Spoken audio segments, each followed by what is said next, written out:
गांव के किनारे एक छोटे से घर में दादी रहमू अपनी प्यारी बकरी नाजी के साथ रहती थी। नाजी बहुत नाजिया, शरारती मगर दिल की अच्छी बकरी थी। दादी रहमू उसे अपनी बेटी की तरह ज्यादा प्यार शरारत करती ना थी। करो बेटा।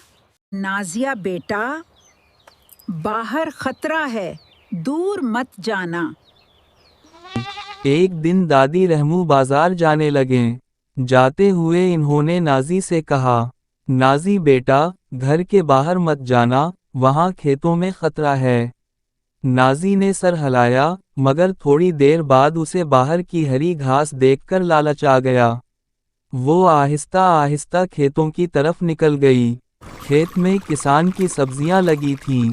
नाजी मज़े से पत्ते अरे, खाने लगी। मेरी अचानक किसान जादुई आ गया। फसल। वो गुस्से में बोला, अरे, मेरी फसल कौन खा रहा है? ओ नाजी डर नहीं, गई और तेजी से दादी भागकर नाराज घर होंगी। वापस आ गई। कुछ देर बाद किसान दादी रहमू के घर पहुंचा और सारी बात बताई। दादी रहमू ने शर्मिंदगी से माफ़ी मांगी और किसान का नुकसान पूरा किया।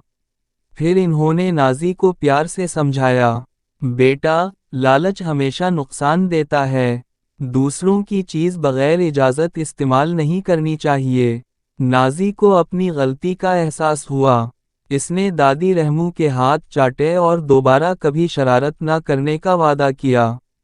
इस दिन के बाद नाजी बहुत समझदार बकरी बन गई और सब इसकी तारीफ करने लगे। सबक: लालच और नाफरमानी हमेशा नुकसान देती है, जबकि अच्छे इखलाक इंसान को इज्जत देते हैं।